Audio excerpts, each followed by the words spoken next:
আচ্ছা বলেন তো, যার লাশ গুম হয়েছে সেই বাবা মাকে এসে বলবে না যে আমার বাচ্চা খুঁজে পাচ্ছি না? তো লাশ কেন গুম করতে হবে? মানে হোয়াট ফর?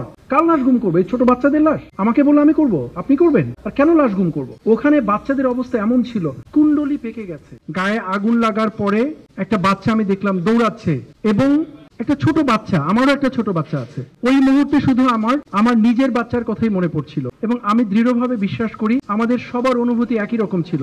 ওখানে মাইলস্টোনের পাশে আমাদের আর্মি ক্যাম্প ছিল, খুব কাছে, এবং আমরাই প্রথম মাইলস্টোন ইনস্টিটিউটের পরে সর্বপ্রথম আমরা ওখানে যাই। সবার আগে আমরা যাই উইদিন 1 or 2 মিনিটস, এর বেশি নয়, বিকজ ক্যাম্পটা আমাদের কাছে ছিল। এত তাড়াতাড়ি যে আমরা সব সময় যেতে পারি তা নয়। এটা নিয়ে আবার প্রশ্ন হবে, মাইলস্টোনে আপনারা 1 মিনিটে গেলেন, ওইখানে আগুন লাগলো, ওইখানে যেতে আধা ঘন্টা লাগছে কেন? কারণ মাইলস্টোনের পাশেই আমাদের ক্যাম্পটা, 150-200 গজের মধ্যে। তো ঘটনাটা যখন ঘটেছে, সৈনিকরা দাঁড়িয়ে ছিল, একজন কমান্ডার আসার কথা ছিল, উনি আসে কথা বলবেন, সবাই দাঁড়ানোই ছিল। তো যখন প্লেন ক্রাশটা হয়েছে, আমরা সবকিছু বাদ দিয়ে সবাই ওখানে দৌড়ে চলে গেছে। যাওয়ার পরে আমরাই প্রথম রেস্কিউ করেছি। ফুটেজের মধ্যে আপনারা দেখবেন যে জানলার গ্রিল ভেঙে স্লাইডিং করে বাচ্চাদেরকে নামানো হয়েছে, সৈনিকরা ভ্যানে করে বাচ্চাদেরকে কাপড় টাপড় খুলে কাপড় দিয়ে ঢেকে রেখেছে। এগুলো দেখানোর জন্য নয়, কে আপনাদের সঙ্গে যেরকম ইন্টারাকশন হচ্ছে আমাদের, এই ইন্টারাকশন সবসময় হয় না। আমরা যখন ক্যান্টনমেন্টে ফিরে আসবো, এই ইন্টারাকশন এত হবে না, খুব স্বাভাবিক, আমরা তো বাইরে কাজ করি না। একটা জিনিস দয়া করে মনে রাখবেন এবং বিচার করবেন, আমরা অনেক কিছু করি,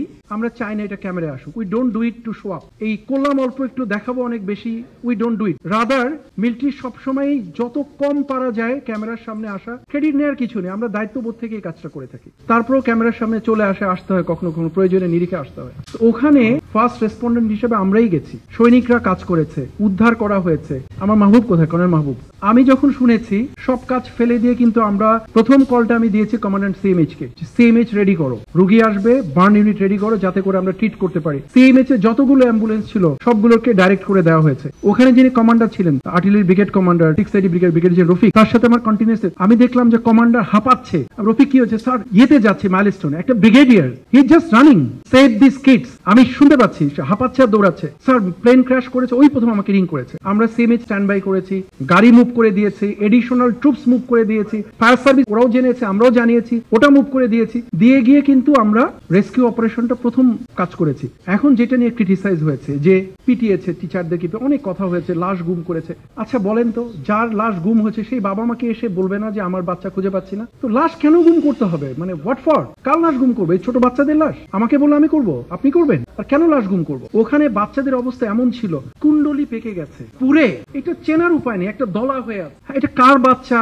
কে কাকে দেয়া হবে? কে নিয়ে যাবে ওই বাচ্চাকে? আর বা কাকেই বা দেওয়া হবে? অল টুগেদার পরিস্থিতিটা খুবই মর্মদায়ক ছিল, খুবই পীড়াদায়ক ছিল, এবং ওটা করতে গিয়ে আপনার রেস্কিউটা ইম্পর্টেন্ট ছিল। যত দ্রুত আমরা অ্যাম্বুলেন্স গুলোকে পাঠাতে পারবো, অ্যাম্বুলেন্স গুলোকে বের করতে পারবো। এখন আপনি দেখবেন বাংলাদেশে আমাদের খুবই দুঃখজনক, একটা বাচ্চা দৌড়াচ্ছে পোড়া কাপড় নিয়ে, ছোট বাচ্চা, nobody is saving that kid, people are making video. Please আপনারা মিডিয়াতে এগুলো নিয়ে কথা বলেন। একটা বাচ্চা পুড়ে মারা যাচ্ছে, তার দিকে কেউ তাকাচ্ছে না, ভিডিও করছে, ফুটেজ কালেক্ট করছে।